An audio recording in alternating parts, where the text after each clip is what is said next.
200,000 live a relatively peaceful life. It was a really nice place to live. It's a little old village, actually. Fernhead and Padgate are very old villages, so they still got that quaint look about them. What I really liked more, and importantly, was the old-fashioned neighbours who had time to say hello. Fernhead, the area where Mr Newlove lived, and Padgate, the wider area that's a part of, neither of those are particularly bad areas. They're not areas that are known as the worst crime hotspots in Warrington. They're not the sort of place where necessarily you'd expect a crime like this to happen. It's not an area that I think you'd say was plagued by crime. I'd say it's typified as a working class area, a close-knit community, people who take stock in good values and you know, doing things the right way and trying to make a living and bring up their children. But it is an area that perhaps people felt the police weren't giving enough attention to their complaints. Garry Newlove lived with his wife Helen and their 3 daughters Zoe, Danielle and Amy in Station Road North, a quiet residential street with a subway at one end. It's a nice sort of road, Station Road North. At the bottom there is the subway, which is where all the problems came from, where the youths used to hang about. It was certainly an area that Helen told me she was plagued with youths over a number of years. It wasn't something that just happened on that particular night. When we moved into Fernhead, it was a case of we looked at the subway and you have these perceptions, because I always say never judge a book by its cover. And I'd grown up around there, so I knew it was pretty safe and not a problem. But then we realised after, I think we must have been there 12 months, 18 months, we noticed that there was more groups of young people walking through. The area was getting littered with alcohol, you know, cans of lager. So, you know, when you look at it all together, you could see it evolve into something that we really wanted to stop. I wouldn't say it was one of the worst areas in the country, but certainly there are a number of issues in Warrington. A lot of them related to young people abusing alcohol and causing trouble, getting into fights both in the town centre and in some of the, you know, communities across the town. It's not that you're scared or you feel threatened by what's going on in where you live. It just doesn't make you feel relaxed at weekends. That did make us look at things, and it did make us think, do we need to live here? The Newlove family were just your typical, normal, hard-working northern family. Mr Newlove had a job as a sales director. Helen looked after their 3 young girls who were all at college or at school. We were close. We did everything together. We went to the hairdressers, to the dentist, to the doctors. I mean, I was a wuss with the dentist, so Garry always had to take me to the dentist. He never liked staying away from home when his job made him do that. So he was really a family man and liked to you know, spend time with the girls. So what we're doing today? He had a fantastic sense of humour. When I met him, I'd never laughed so much in all my life. He was really a bubbly person and absolutely worshipped the ground that the girls walked on. Tragically, the events of August 2007 were not the first time the Newlove family had faced heartache. At 32, Garry was diagnosed with stomach cancer, and he was in theatre for 5 hours, so I was absolutely petrified. And he was in intensive care for 3 days, so he suffered. You know, they took the whole stomach, and they took his spleen as well, so he was like a little old man. And he was my hero then to get through that. He was very, very, you know, very, very positive. Garry successfully won his battle against cancer, with doctors describing his recovery as miraculous. Life slowly returned to normal for the Newloves, but in the months prior to the attack, Garry began to notice a marked increase in the antisocial behaviour that was plaguing their area.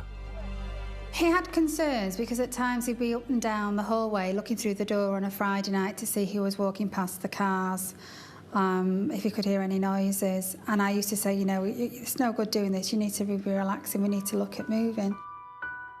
But it was just a case of you were fed up of going outside, looking at your garden, you were fed up of going checking on your car. And one incident where it's a straight road and all your cars have been damaged by a group of youth through the night, it makes you very disheartened and say, well, you know, what is it? And we knew that if we phoned the police, it came sort of a crime record and that's it. They would never come out for criminal damage. As their concerns grew, it also seemed to local residents that the drunken teenagers causing havoc in the area, fueled by cheap super-strength alcohol, were getting more aggressive. In the weeks prior to the murder, there'd been a number of incidents, some of which we were aware of as a newspaper, some of which the police were aware of. There was an incident some 10 days before in which members of the gang attacked another man, came outside of his house to defend his house. In all honesty, the signs were there, the warning signs were there. After putting up with months of abuse, intimidation and vandalism, local residents began meeting together with police to address the problems in the area. Eric, my neighbour across the road, and myself used to go. What really summed it up was when we were sat in one meeting and we had the police officers there, we had the fire service there, and we had kids banging on the windows who were causing lots of problems, and the police were sat there. And then we had a neighbour who complained that his fence was always set on fire. And as he said that, his fence had been set on fire. So then we had the fire, and we just looked and thought, what is this going to help, you know? So it was on an occasion when I walked back home with Eric and I said, you know, nothing will change until somebody's murdered here. Little did I know that a few months later that would be Garry. Garry Newlove lived in the Fernhead area of Warrington with his wife and 3 young daughters. A devoted family man, he was becoming increasingly concerned that the alcohol-fueled gangs roaming the streets where he lived were becoming more dangerous.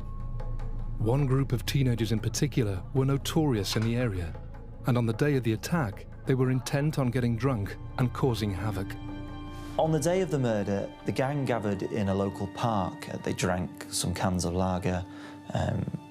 They decided from then on to go to an off-licence to buy more alcohol, where they bought more cans of lager, where they bought bottles of cider. And on the night of the attack, they had all consumed an incredible amount of alcohol. If I remember rightly, one of the gang had had something like 10 cans of lager and a 3-litre bottle of cider. He'd had the best part of that to himself. These were young men who were very drunk. And then they basically embarked on a spree of violence around that area, heading from park to park, heading off down alleyways and shortcuts between parks, little paths and getaways that they knew very well from hanging out in the area. During the afternoon, the gang was stopped by a police community support officer in a local park, who confiscated their alcohol. In a typical lack of respect for the law, the gang simply bought more beer and cider and continued prowling the area, looking for trouble. On one park, they spotted 2 teenagers who they approached, and one of the gang punched one of the teenagers who fled. Unfortunately, didn't report this to the police. They continued on to a nearby bus stop where they saw 3 teenagers sat at the bus stop, including a young disabled boy. He shouted and swore at the children, chased them down the road, and unfortunately the young disabled boy got separated from the group. They caught up with him, and when they caught up with him, they punched and kicked him to the ground. They sat drinking and smoking for several more hours before heading to a local pub where a large gang of youths had gathered outside on benches just down from Station Road North, where Mr. Newlove lived. Friday night, the attack happened on Garry. Was a very normal night. It was just a Friday night, really, ready settling down for the weekend. I'd gone to go to bed early because I didn't feel very well. And Garry came up to see if I was okay, how was I feeling. I was fine, and he gave me a cuddle, and I told him I loved him, and he told me he loved me. You 2 need to get a room. Amy said, oh, you need to get a room like kids do. And then Garry just went downstairs. Zoe was working, and Danielle and Amy, they were reading in their rooms.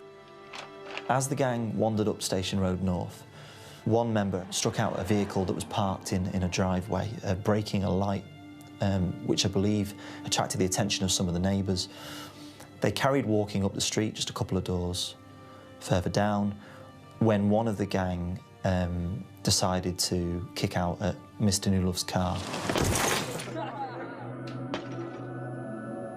I heard the glass as Amy heard glass smashing, and I just presumed here we go again, it's a Friday night. Something's going on outside. Oh, I can get your doctor, I'll sort it out. So I said, I'll get Dad to go and have a look. Shouted down the stairs to Garry, could he just go and check if everything's okay? And I remember the last thing of him looking at me was just turning and saying, yeah, not a problem, I'll just go and check. And that's the last I spoke to Garry.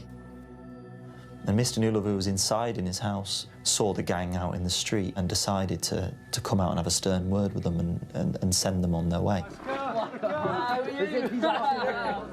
Garry had gone out and asked who had damaged my wife's car, and they just laughed. As he came out and shouted at the gang, they hurled insults at him and goaded him. Who just kicked the car? It was him, I just told you, man. And circling him. It was at that point that Adam Swellings came up from behind Mr. Newlove and struck him in the face. My daughter's witnessed every bit of that, and the next thing is that because he didn't go down, Garry was kneed in the back. And he did go down this time, and as he fell to his knees, they punched and kicked him in the head. My daughters then said they were trying to push them off. Amy pushed one of them, she nearly got punched. Zoe then ran to grab one of them, and they were punching, chopping at her hand. And one of the gang kicked Mr. Newlove so hard that his trainer came off. His trainer was actually found under Mr. Newlove's body. In the immediate aftermath of the attack, the gang fled the scene and headed to a nearby chip shop. For you or I to think of killing somebody and then wandering off to a chip shop for dinner is incomprehensible. This is what they did for fun. This was a good Friday night for them, was to get drunk, to smoke drugs and to go out and look for violence and look for trouble and get their thrills from doing that. Back at the scene of the attack, and with incredible bravery, Amy frantically ran back to the house to tell her mum what had happened.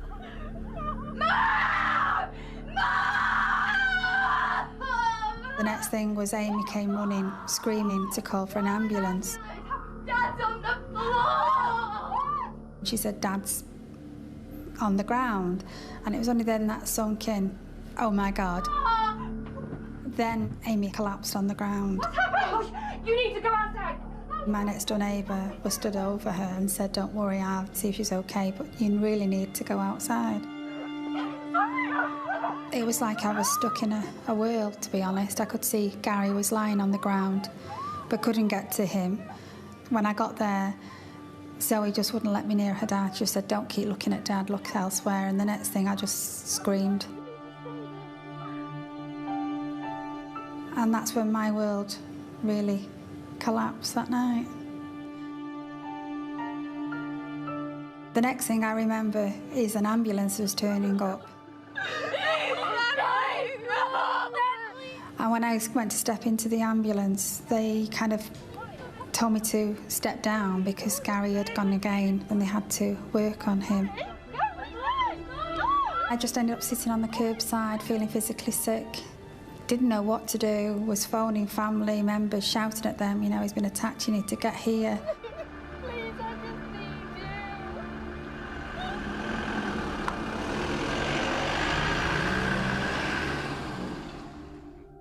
So we went to the hospital, and when I got there, and I had to wait in A&E. And then when they came out and said, we want to take you into the family room, daft again as it is, I just knew what happened in family rooms. And I'm saying to them, I know what happens in casualty, you know, I've seen all that, you're not taking me in this family room. And eventually they coaxed me in.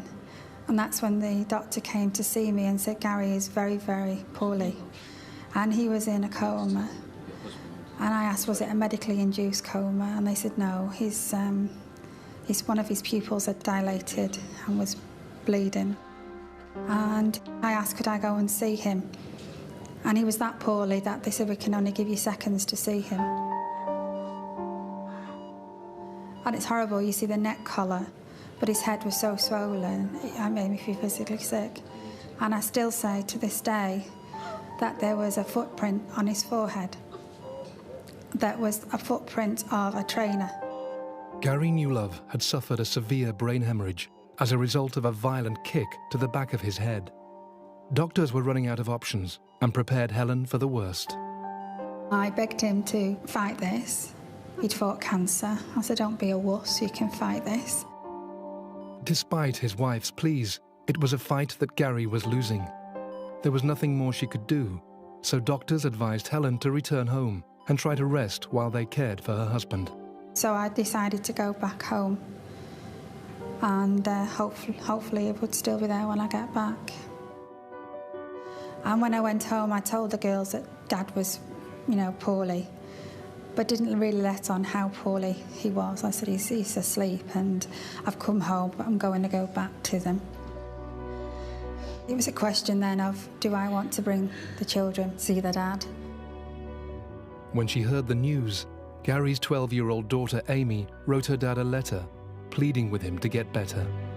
I know you can fight this, as you are a strong, loving man who I know loves me no matter what. I will stick by you while you're in hospital, and I will take care of Mummy. I can't get across to you how much I will miss you, and I don't know what I would do without you. And I really didn't know what to do. I was scared for them. I was scared not to give them that choice. But I decided that I didn't want them to remember the dad on a dirty floor. I wanted them to come and have a bit of closure, so they could hug the dad, really. They couldn't understand why Garry couldn't open his eyes, and I just said I had to say he was under medication, so he was sleeping to make his body better. And I said what he needs is lots of hugs and kisses. Little did they know that would be the last time they would actually be able to touch the dad. So it's heartbreaking to see what they saw, the kicking and the punching, and then having to hug him. I don't know how you comprehend the two of them, to be honest.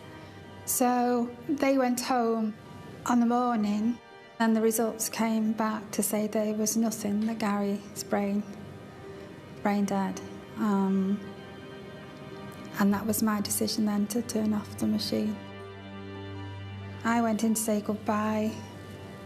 Please forgive me. I think as a human being, you always think they may be alive. And then it was time to go round the bed, and I just lay on top of Garry. And we all lie on our loved one's chest and you hear them breathe, and we don't realise how precious it is to hear somebody breathe, because they ask you, are you ready for that switch to be turned off? And it's horrible because it's just instant.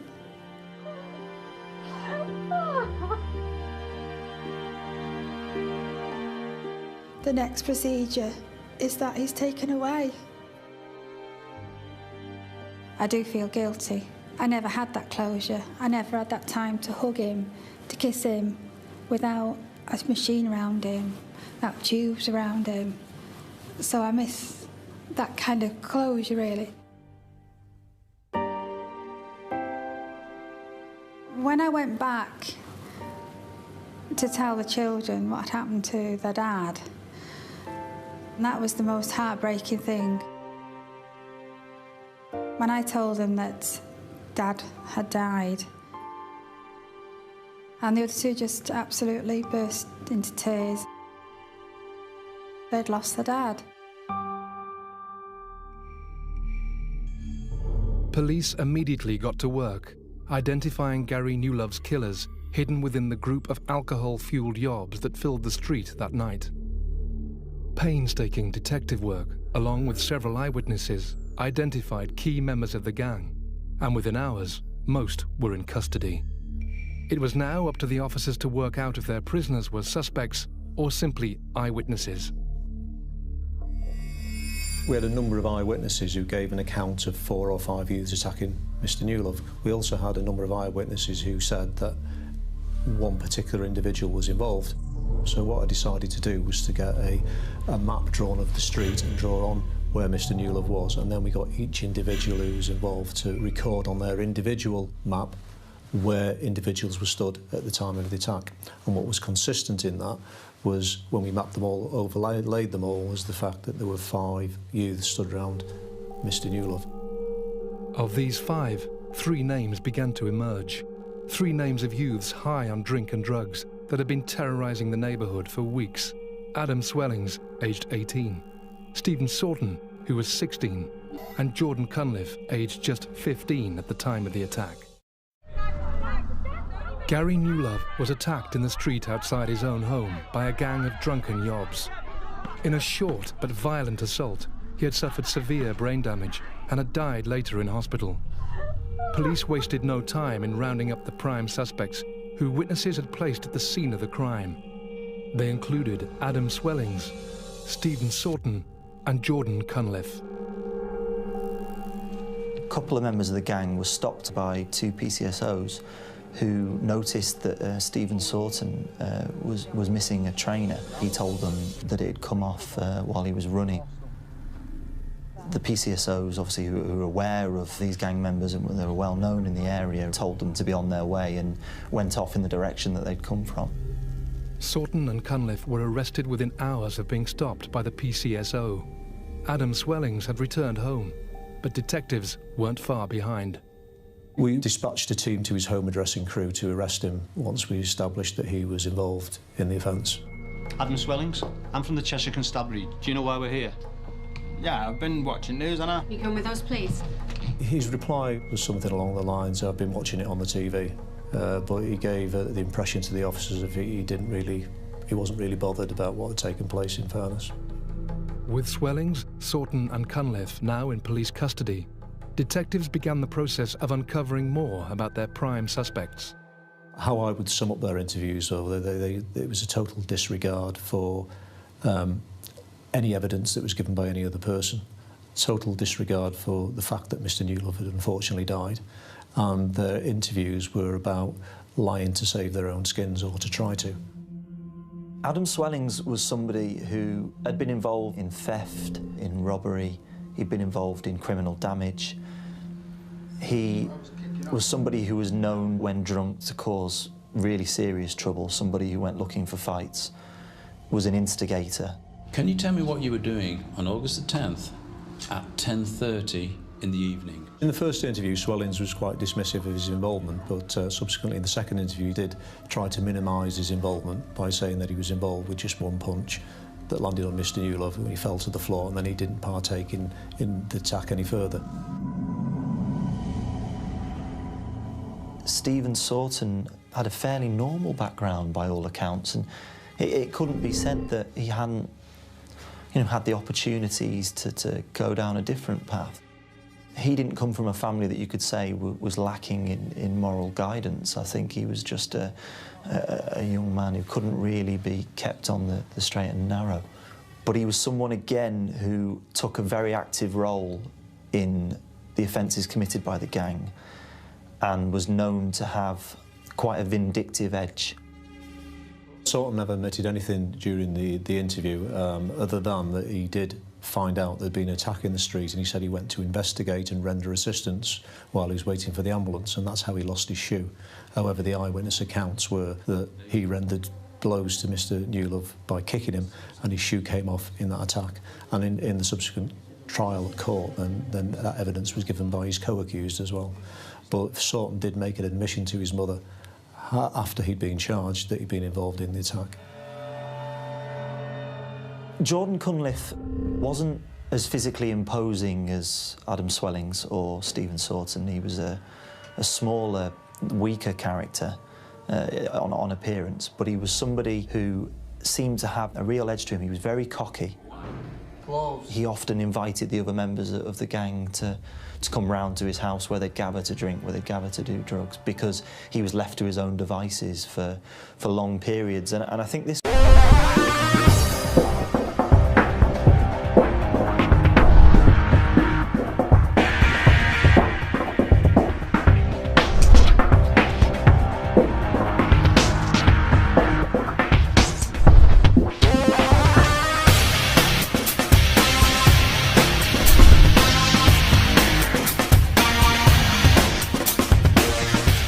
was something that characterised the gang members as a whole. No conscience at all. That their parents didn't often know where they were, didn't keep tracks on them once they went out in the evening, and certainly didn't ask questions about what they'd been doing and where they'd been and what they'd been up to. Well, you can help yourself.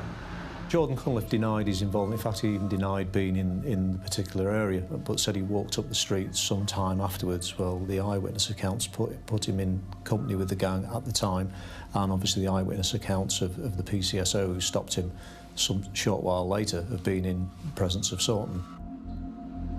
It wasn't me. It was you.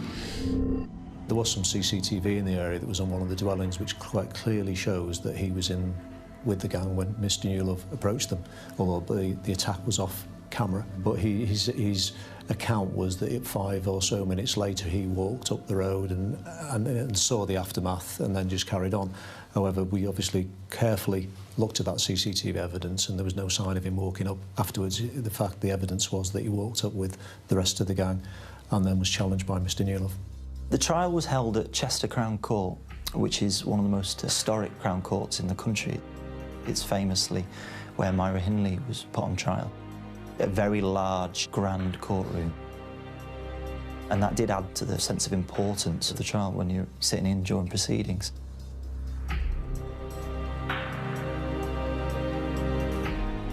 The case began in mid-November 2007. In the dock charged with the murder of Mr Newlove was Adam Swellings, the ringleader of the gang, Stephen Sorton, who was a couple of years younger, Jordan Cunliffe, who was 15 at the time, and then 2 other youngsters, a 17-year-old and a 15-year-old boy, both of whom can't be named for legal reasons. Those were the 5 who the police and the Crown Prosecution Service put before the court. I was confident that we had sufficient evidence to convict all the youths involved of Garry's murder, and at the start of the trial, Swellings actually did offer a plea of manslaughter, which we discussed with our prosecution team and dismissed that because we believed that we had substantial evidence to convict him of murder. He's admitting his involvement by saying he rendered the first blow. The eyewitness accounts put him more involved in the attack than he actually said.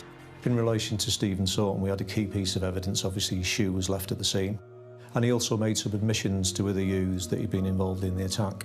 So again, I was quite happy that we had significant evidence against Stephen Sorton. And bearing in mind, he's also made admission to his mother when he was charged.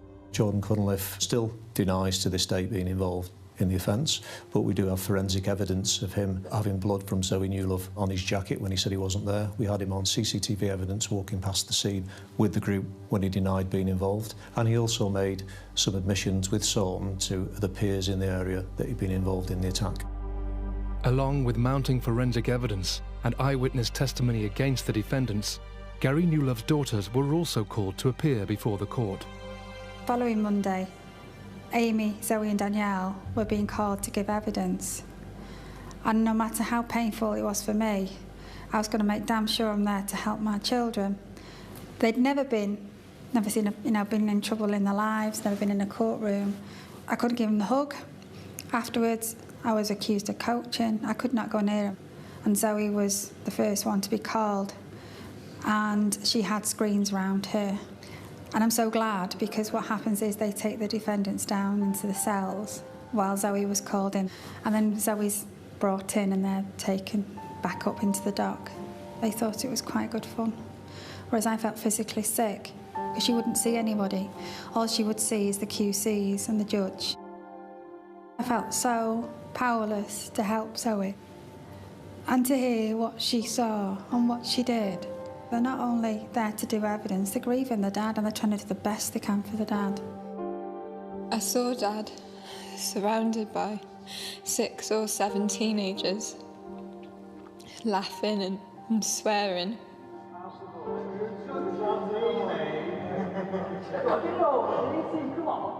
She's got more guts in her finger than they were in the dock. One of them hit him on the side of the face, another one from behind. And then they all just started punching him. And then he was curled up, trying to cover his head with his hand. And then they were kicking his head like a football. I can remember her telling the court that she saw her father being kicked like a football, which was something that, when it was said in court, you know, made everybody sort of reel back. Zoe tried to get the gang away from her father and actually got caught up in the commotion, and during that got blood on her coat. Her boyfriend at the time also gave evidence. He gave quite a harrowing depiction of how at one point, when Mr. Newlove was on his knees, one of the gang just aimed a really big punt at him and kicked him, which put him right down to the ground, and then the attack continued. The gang rained down some 30 to 40 punches and kicks on a defenceless man, on a man who was curled up trying to protect himself. And then once it was clear that he was offering no resistance, they ran off into the night and left him to die. It was very, very vivid and very emotionally disturbing evidence. It was just a normal guy who was in his house, just standing up for himself, standing up for his family, and paying the ultimate price for that. When it came to Garry's youngest daughter, Amy, to give her evidence, because of her age, the court decided she could do so by video link. My name's Amy Newlove. And Amy was told not to fidget, sit on your hands, don't show any emotion if you're going to cry. It was an ordinary Friday night. This is a 13-year-old, never been in a courtroom in her life, looking down a monitor to a person she's never seen. And to me, that's not fair. They were children. So while we protect the defendants in the dock, who protects the children, witnesses? The family are asked not to show any emotion, so as not to prejudice the jury. So that was a very difficult one for Helen and the family, whereas the defendants were laughing and joking. So when my dad went out, that's where it all started, really. My mum shouted at my dad. One of the defendants was in the box and was allowed to have his mum with him because he was upset. Yet when the girls were giving their evidence, they weren't afforded that luxury. As the court heard days of shocking evidence, everyone present was appalled by the behaviour of the defendants in the dock. During the actual trial, when the evidence was being given, Helen Newlove was there every day. I think it was clear to see how devastated she was and the effect this had had on her. At the same time, the youths involved in the case didn't seem to have any respect for the proceedings. No real sense of the magnitude of the case and of what they'd done, and the fact that the eyes of the country were on them at that time. They were laughing and joking and making a mockery, really, of proceedings, in particular Jordan Cunliffe, who laughed and joked his way from beginning to end. Helen and the rest of the family were extremely upset, purely because they'd been laughing and joking and were disrespectful. It's just unbelievable. You've got the defendants that goad you. They're looking, they're yawning, they're laughing. On occasions, I think I did even actually see one or two dropping off to sleep while evidence was being given. They thought it was a bit of a joke, making sneering remarks when other people were giving evidence about their involvement on the night.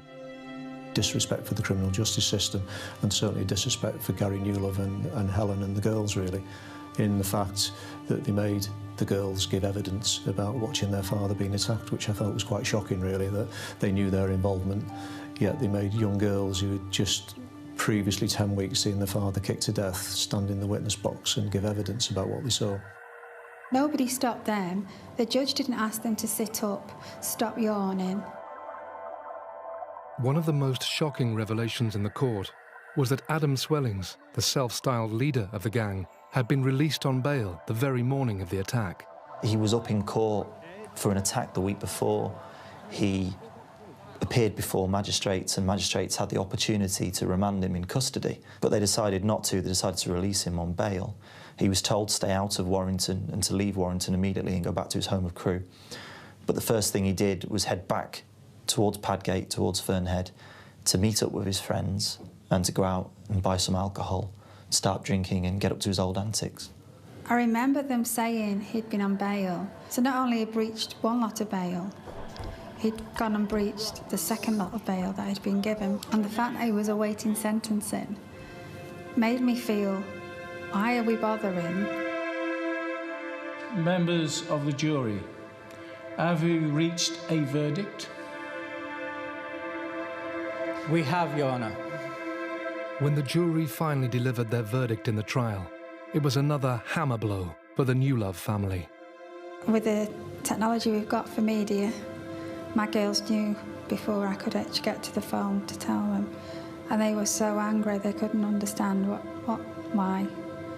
And I just burst into tears. In January 2008, the trial of the gang of youths alleged to have murdered Garry Newlove was drawing to a close. The court had heard weeks of traumatic evidence, but finally the jury had arrived at a decision. Members of the jury, have you reached a verdict? We have, Your Honour. When finally the jury said they were able to come back and they were ready to deliver their verdict, there was a real tension. Everybody in the room did seem to be on the edge of their seat. There was sort of a nervous energy, both in the press box and looking around the room. The defendants, who some of them had been quite boisterous and cocky during the trial, were quiet. They were still. You could tell they were anxious. And when the verdicts were delivered, when Swellings was found guilty of murder, he was emotionless. When Sorton was found guilty, he just gazed straight ahead, didn't give any reaction, didn't show any emotion. But the one that was most surprising was Jordan Cunliffe, who laughed and joked in court. As it dawned on him that he was spending the rest of his youth in prison, as it dawned on him that he'd been found guilty of murder, he just burst into tears, and I could only describe it as a howl or a wail. He wailed out in court. Adam Swellings, Stephen Sorton and Jordan Cunliffe were found guilty of Garry Newlove's murder. The other two defendants were acquitted. When 2 people were acquitted and 3 were convicted, what do you say? And when people hear you say that, they think you want, retribution, you want revenge, and I don't. Most victims' families, and myself included in that, you speak to them, they just want to be able to sleep at night, close their eyes and know they've done the best they possibly can, and hope that the system that we have in this country does the best that it does. But unfortunately, victims are not at the heart of the justice. We're at the bottom ladder. Adam Swellings was sentenced to life and ordered to serve a minimum of 17 years in jail. Jordan Cunliffe received life with a minimum tariff of 12 years. Stephen Sorton was sentenced to life with a minimum of 15 years.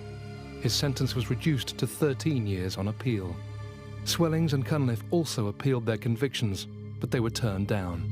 For me, life means life. It doesn't mean a minimum tariff, it means life. And it's a mandatory life sentence for murder. And if you don't really say what you say on the tin, what does it have an impact to stop kids going off and doing these things, or anybody going off and doing these things? And that's where there's no justice.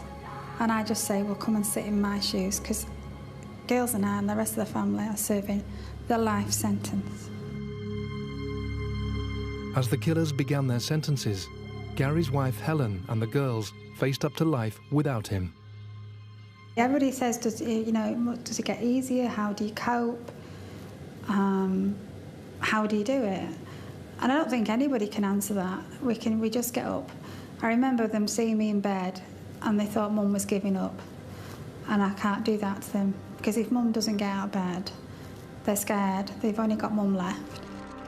Helen made the brave decision to use the tragic loss of her husband as a way to highlight the issues affecting our communities. I just thought I can only try and do something to make Garry not a murder victim, see him for when people hear and speak about him as a person, and actually look at society, how desensitised we've become for actions that years and years ago we'd be horrified. How many people walk past people now who've been attacked in the street? How many drunks do we see in the street? We're not bothered about it. In 2010, Helen was invited to become a peer in the House of Lords, acting on behalf of victims and communities. I, Helen, Baroness Newlove, do swear by Almighty God that I will be faithful and bear true allegiance to Her Majesty Queen Elizabeth. When I went for the induction day, I did feel very much, a bit like Coronation Street, Hilda Ogden. What am I doing here? Somebody's going to tell me you've come in the wrong door. But it's I'm 2 years down the line and still feel very honoured and humbled, and it's such a warm place. And I'm so proud to be here. Her work takes her across the country, meeting local people who are tackling antisocial behaviour. I'd gone around so many areas, spoke to offenders, gone to Hindley Prison, youth offending, so I was really, really keen to roll my sleeves up and get stuck in. She also spends time visiting schools, making children aware of the dangers associated with alcohol abuse. The message is, do it safely, do it responsibly, and you'll have a happy time. I have been in schools where, I have had a young child, aged 9, asking how many units are in a glass of whiskey, which I really couldn't contemplate, him knowing whiskey at that age, but also units.